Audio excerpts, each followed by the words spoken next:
League of Legends is a MOBA I'm sure a lot of you have heard of before. Everyone that plays it knows almost all of the characters that exist in the game, but not everybody knows about the boundless stories that Riot Games has published on their websites. Right now, at the point of recording, there will be 169 champions released. The last one is Ambessa, released on November 6, 2024. While most of you have probably seen the series Arcane on Netflix, there will be small spoilers in this video, as well as the fact that the new Piltover and Zaun story from Arcane is a partial retcon from the old lore about these regions. Riot Games is also releasing a novel about Ambessa on the 25th of February 2025 called Ambessa, Chosen of the Wolf. So if you're interested in reading that, be sure to check it out. I'll put some links in the description of this video for those interested. Most new characters don't have any short stories written about them, but they do have a small excerpt explaining their backstory, a biography. Ambessa is one sub-champion, yet her backstory goes back to the Arcane series that got released on the 6th of November 2021. How fitting that the character brought into League of Legends from the Arcane series will be released into the MOBA on the same day, right? I expect that the short story, Ambessa Chosen of the Wolf, will be the short story as released, for example, for Leona on the website Universe League of Legends. Ambessa has been exposed to death and war since she was 10, following her father onto the battlefield and collecting weapons from the fallen for a gold coin each. Having grown up like this, she tried implementing the same methods for her two children, Kino and Mao. Mao is the one she focused on the most, trying to mold her into a warrior and leader, willing to do whatever necessary to ensure their survival. However, this seems to have had an opposite effect as both her children, Kino and Mao, adapted their way of thinking. Kino preferring diplomacy and dismissing war as a failure, and Mao following her brother in this and saw killing only as a last resort. Eventually, Ambessa sent Mel away to Piltover. On the outside, it may have looked as if she was merely using her daughter to make connections with the soft-spined idealists, as she called them, but in truth, Ambessa could not bear Mel's disapproval of her decisions any longer. Mel eventually came to power in Piltover as a counselor and became the wealthiest person, later also becoming Jay Stellas' sponsor because of his hextech testing and the potential she saw in this. While on the other hand, her son Kino was killed after offending a powerful man who also held a grudge against the entirety of Ambessa's family. Because of this, she visited Piltover in the hopes of convincing her daughter to aid in the survival of their lineage. Ambessa tried to convince Mel to let a war happen with Zaun, seeing as Piltover and Zaun had a strained relationship at best, using the hextech weapons Jace was creating, most likely to see the potential in them for war. Mel did not want to have anything to do with war and bloodshed, as she accepted Jace's proposal for peace with Zaun and took off her family ring while also turning down Ambessa's proposal. Ambessa's appearance shows the fight she has gone through. Scars across her face and body from her years on the battlefield. Her hair a mix between grey and black, showing her advanced age, which in turn shows her battle prowess, seeing as she survived this long within the Noxian war-focused society. Her clothing are a mix of red and black with metallic silver elements, the Noxian colors, while also sporting black fur on her shoulders. Within League of Legends, she'll most likely be a top laner. Her weapons look like fist weapons, indicating her melee characteristics, while within the Arcane series, she was shown to have a sword on her, similar to a Katar. Funny enough, after checking her ratings on the PvE, she seems to be pretty much countered by her Arcane opposition Jace. But what about Chosen of the Wolf, as in the short novel written by C.L. Clarke, and the skin she will also get on her release? They both have this written all over them, but what does it mean? Well, within League of Legends itself, this will become a series of alternate, future/universe skin sets in the afterlife of Volrachnun, the wolf in question. Champions that are chosen will participate in the Eternal Chase, after falling in battle. Very similar to how Valkyrie in Northern mythology bring you from the battlefield to the halls of Odin, where you participate in food, drinks until the end of the world. The lore behind her skin itself is that Ambessa dies in battle, is granted a vision by Volrachnun.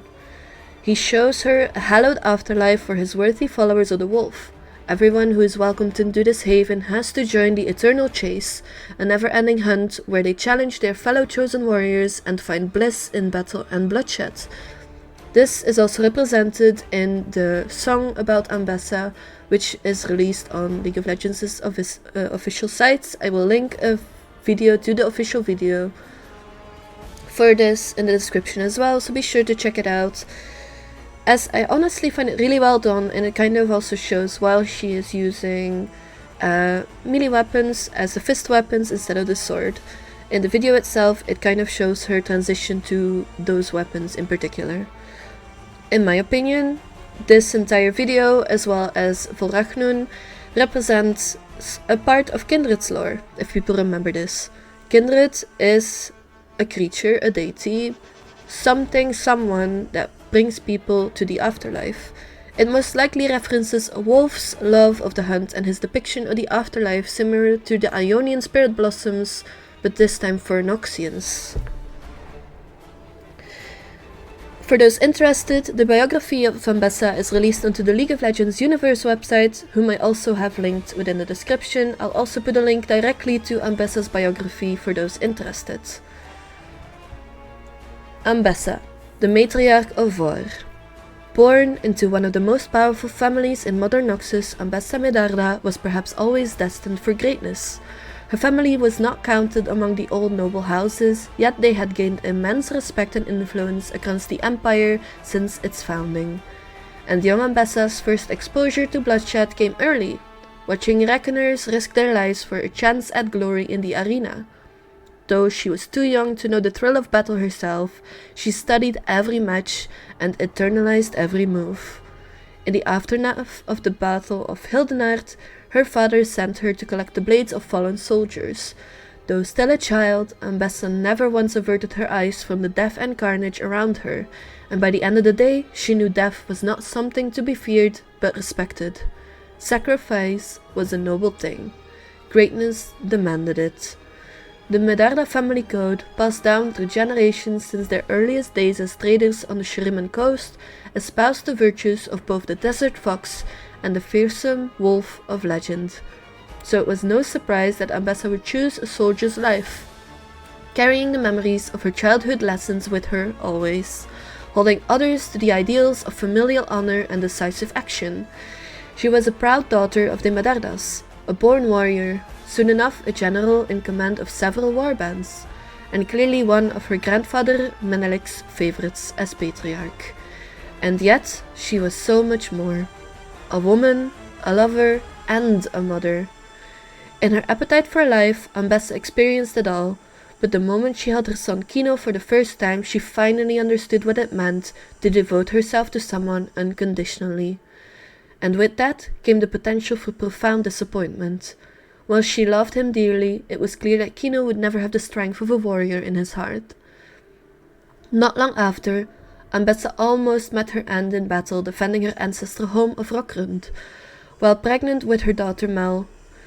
As she lay among the bodies of her allies and foes alike, she drifted near death and experienced visions that she would speak of to others in her lifetime. Whatever it was Ambessa had seen, it alloyed her resolve and ambition. She would bend the world to her will, so that any weakness in her children would not be something her enemies could exploit. From that moment, Ambessa's rise became almost meteoric. She led from the front in every battle, fearlessly staring death in the eye, and with every victory, she grew more resourceful, more daring, and more uncompromising. When old Menelik Medarda finally passed, he named no heir from his deathbed, sending several branches of the family into a conflict of succession. But Ambessa knew they clawed at heir, for this was her destiny. She defeated her rivals and vowed to forge a legacy worthy of the Medarda name, worthy of her own children's inheritance. As a new matriarch, Ambessa began to speak more often of her own personal mantra: in all things, be the wolf. She would tolerate no weakness or dissent in those around her, lest that weakness spill over into her. She even sent her daughter Mel away to the distant city of Piltover. Years passed before Ambessa began to hear murmurs of a new and powerful invention called Hextech, from the soft-spined idealists of Piltover no less. Intrigued by the potential of such a discovery, Ambessa traveled to the Gilded City to visit her daughter, determined to find out if this technology could be used to leverage even more power for the Medarda family. I find it a very good introduction to a character that you also kind of hear small things about in the Arcane series. Ambessa on the website Universe, LeagueOfLegends.com, has links to different characters as Caitlyn, which you also meet in Arcane, Jace, which seems to be the opposition to Ambessa when it comes to Mel's attention, and for example, the love of her daughter. Well, it also seems to show that she actually really loves her children, even though she seems very cold on the outside and very calculated. But she also wants to make sure that the future of her family is stable. I do think that the Hextech thing might actually be a bad lead for it, but I guess we'll have to see how that goes in Season 2 from Arcane, which should be releasing soon. They said it would release end 24, start 25, so I'm actually kind of looking forward to it. I hope you guys enjoyed the story. I hope you guys enjoyed what I read as well about the biography. I'll put links to the video in question, a music video, a sort of theme for her that also represents what she saw when she was lying there between death and life.